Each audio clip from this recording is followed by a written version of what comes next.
राजवीर जैसे ही अपने रूम में चेंज करने के लिए गया, उसकी नजर बेड पर सोती इश्की पर गई, जो कि सर से पैर तक खुद को चादर से कवर किए हुए थी। राजवीर उसको देखकर मुस्कुराता है और चेंज करने चला जाता है। इश्की कसकर अपनी आंखें बंद करके खुद से बोली, ओह गॉड, पता नहीं क्यों आज रात नींद भी नहीं आ रही है। मैं तो डेविल से पहले सो जाना चाहती थी। ये क्या हो रहा है? मुझे इनके रूम में आना ही नहीं चाहिए था। मिशा, कहाँ हो यार? प्लीज मुझे बचा लो। इश्की ये सब सोच ही रही थी कि तभी राजवीर चेंज करके आ गया।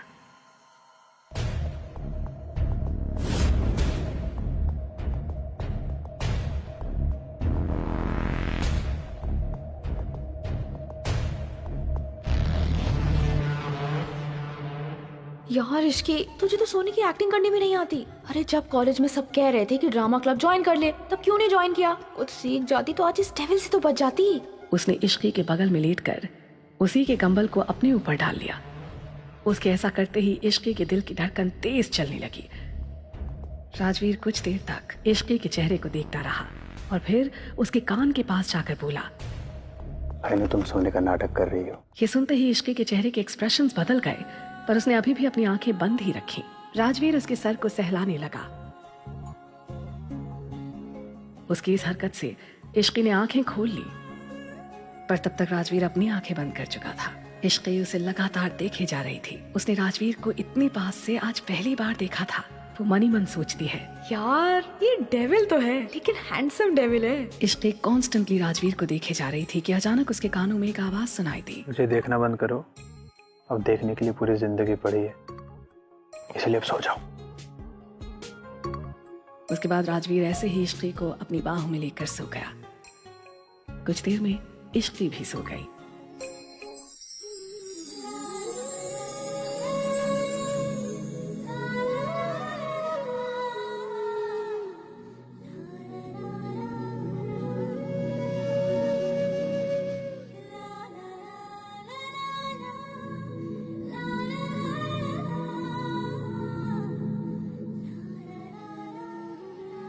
अगली सुबह राजवीर आंखें मलता है और अंगड़ाई लेते हुए उठा तो उसकी नजर इश्की के मासूम चेहरे पर चली गई। इश्की सोते हुए बहुत मासूम और प्यारी लग रही थी। राजवीर कुछ देर तक इश्की को देखता रहा। आज उसकी जिंदगी की सबसे सुंदर सुबह थी, जिसे वो प्यार करता है। इससे ज्यादा सुकून भरा पल उसके लिए कहाँ हो सकता है। राजवीर ने कुछ देर तक इश्की को देखा और रेडी होने चला गया।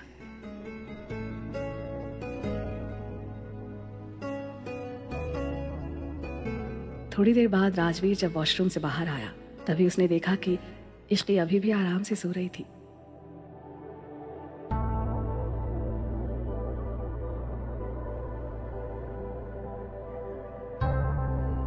ये देख राजवीर मुस्कुरा दिया और उसके पास आकर उसके फोरहेड पर किस करते हुए प्यार से बोला, गुड मॉर्निंग प्रिंसेस, उठ जाओ।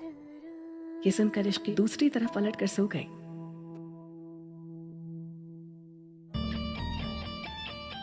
उसने नीचे आकर देखा कि हॉल में दादी, अर्नब और कोमल बैठे हुए थे। राजवीर, कोमल ने जैसे ही राजवीर को देखा, वो प्यार से बोली, राजवीर 2 मिनट रुको, नाश्ता तैयार है, नाश्ता करके जाओ। इसकी कोई जरूरत नहीं मिसेस सिंघानिया। राजवीर बाहर जाने लगा, तभी दादी बोली, अरे बेटा राजवीर, कहाँ जा रहे हो तुम? राजवीर बिना पलटे हुए बोला। ऑफिस। ये सुनते ही दादी बोली, अरे बेटा कल तो तुम्हारी शादी हुई है और आज तुम ऑफिस चले, अभी तो शादी की कई रस्में बाकी हैं। दादी की बात सुनकर राजवीर पलटा और बोला, कैसी रस्में? तुम्हें नहीं पता, ब्याह शादी की कई रस्में होती है। आज इश्की की मुंह दिखाई है। इश्की की मुंह दिखाई नहीं होगी। मैं नहीं चाहता कि उसके बारे में किसी को कुछ पता चले, उसके लिए सेफ नहीं होगा। राजवीर की बात से सहमत होकर अर्नब बोला, माँ, राजवीर बिल्कुल सही कह रहा है। इश्के के लिए सब सही नहीं है। देखिए वो उम्र में बहुत छोटी है और उसे दुनिया की क्या समझ है जो बाहर के लोगों को हैंडल करेगी वो। नहीं, रहने दीजिए। ये सुनने के बाद दादी थोड़ा मायूस होकर कहती हैं, ठीक है, जैसे तुम सब चाहते हैं वैसे ही होगा, लेकिन पहली रसोई की रस्म और एक पूजा जरूरी है, वो तो कर सकते हैं ना? दादी की बात से सहमत होकर अर्नब बोला। हाँ माँ, ये कर सकते हैं। दादी खुश हो गई और हंसते हुए पूछा, वो सब तो ठीक है, लेकिन मेरी नई बहू है कहाँ? ये सुनते ही मिशा बोली, पक्का घोड़ा तबेला सब बेच के सो रही होगी। और क्या कहा आपने? रसोई की रस्म? इसकी अच्छे से पानी गर्म कर ले, वही उसकी मेहरबानी है। राजवीर ने मिशा को घूर कर देखा और सभी बातें सुनने के बाद अपने कमरे में चला गया। रूम में आकर वहां राजवीर ने देखा। इश्की get up, सुबह हो गई है। बस थोड़ी देर और। जब राजवीर ने देखा कि इश्की नहीं उठ रही तो वो उसकी चादर खींच ली, जिससे इश्की गुस्से से उठकर बोली। तुम्हारी हिम्मत कैसी हुई मेरे ऊपर से चादर हटाने की? उसने आंखें खोली और जैसे ही उसने राजवीर को देखा तो वो तुरंत चुप हो गई। राजवीर ने पूछा, क्या बोला तुमने? सॉरी, मुझे पता नहीं था कि आप हो। ओके।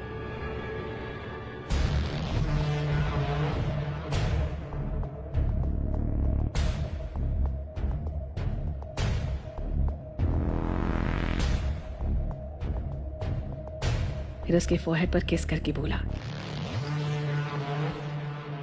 नाउ गेट रेडी, घर वाले सब वेट कर रहे हैं। इश्की को Come on. जैसे ये एहसास हुआ कि राजवीर ने उसे किस किया है, उसे थोड़ा सा अजीब फील हुआ। इश्की बेड से उठकर रूम से बाहर जाने लगी। उसको बाहर जाता देख राजवीर ने उससे पूछा, कहाँ जा रही है तुम? वो मैं मिशा के रूम में जा रही हूँ रेडी होने के लिए। मेरे कपड़े वहीं पे रखे हुए हैं। राजवीर आगे कुछ कहता उससे पहले ही दरवाजे पर किसी ने नॉक किया। कम इन। एक सर्वेंट अंदर आई। उसने अपने हाथ में एक थाली पकड़ी हुई थी। सर, ये बड़ी मैम ने इश्की मैम के लिए भेजा है और कहा है कि वो आज यही पहनेंगी। उसके बाद सर्वेंट सामान रखकर वहां से चली गई। लो होगी तुम्हारी problem solve. Now get ready. Problem solve हुई है कि और बढ़ गई? मुझे तो साड़ी पहनना ही नहीं आता। अब क्या करूं? मिशा को बुलाती हूँ। ये कहते हुए इश्की अपने ही थॉट्स में खोई हुई थी और फिर खुद से बोली, नहीं, मिशा को बुलाया तो जितना मुझे आता है मैं वो भी भूल जाऊंगी। ओह गॉड, कहाँ फंसा दिया आपने।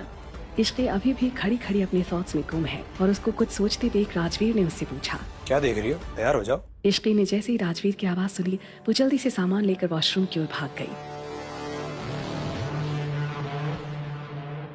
वो साड़ी पहनने की वीडियोस देखकर साड़ी पहनने की कोशिश करने लगी।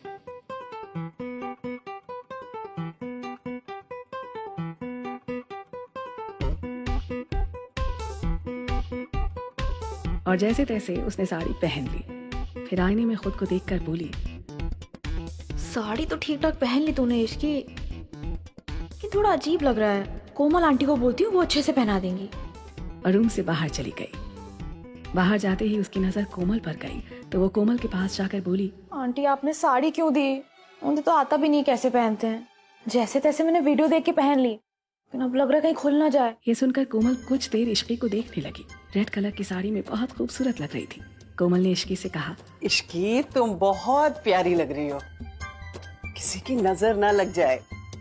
और बस इसको थोड़ा सा ठीक करना है और सब ठीक हो जाएगा। कोमल इश्की की साड़ी ठीक करने लगी। ये बस राइट। हाँ, अच्छा तुम यहाँ रुको, मैं अभी आती हूँ। हाँ? उसके बाद कोमल अपने वार्डरोब से एक इयररिंग सेट निकाल कर लाई और इश्की को देते हुए बोली, इश्की ये देखो कितना प्यारा सेट है, ये तुम पर बहुत सूट करेगा, इसे पहनो। लाओ मैं हेल्प कर देती हूँ।